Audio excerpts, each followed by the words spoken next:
ciidamadani booliska ee seminaarka uga furmay dugsiga tababarka booliska dowlad goboleedka Hirshabelle ayaa waxay ka yimaadeen dhammaan deegaanada dowlad goboleedka Hirshabelle waxayna tiradoodu gaaraysaa ku dhawaad 100. seminaarkani ayaa si wada jira waxa uu soo abaabulay wasaaradda amniga dowlad goboleedka Hirshabelle ee ciidamada booliska AMISOM ee ka howlgala deegaanada dowlad goboleedka Hirshabelle. seminaarkani ayaa waxa furay wasiir ku-xigeenka wasaaradda amniga dowlad goboleedka Hirshabelle.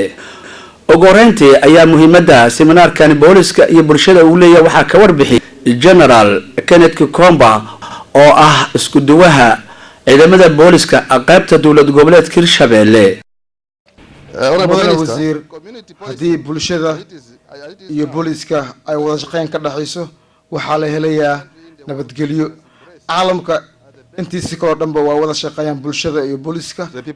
waxaa isna halkaasi ka hadlay wasiir ku-xigeenka wasaaradda amniga dowlad goboleedka Hirshabelle Geele Isxaaq Warsame wuxuuna halkaasi kula dardaarmay ciidamada tababarka u socdo in ay ka faa'iideystaan. waxaan ka codsanayaa inaad tababarkii maanta la furay inaad si fiican u barataan wanaaga wixii la idin baranay aad barataan wixii macallimiintu idin sheegan dhagiin aad kala furtaan dadka shacabkaana aad wixii inta ka barataan dadka shacabka ku noqdo isdhaxgalka booliisiinta bulshada iyo isdhaxgalkana si wanaagsan.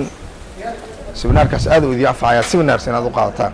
waxaan aad ugu mahadcelinayaa ciidamada AMISOM saraakiisha AMISOM oo naga tababarka naga gacan siiyay iyo dadbixiyaasha oo ayaguna aad noo takulay. waa mahadsantihiin 100%. tababarkuna waa noo furan yahay. tababarku laga bilaabo maanta waa furan yahay tababarka ilaa weekend waa furnaanaya.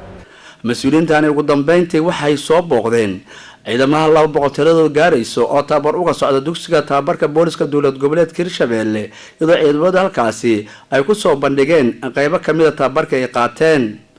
Abubakar Maxamed Bacadle warbaahinta qaranka caasimada dowlad goboleedka Hirshabelle magaalada Jowhar.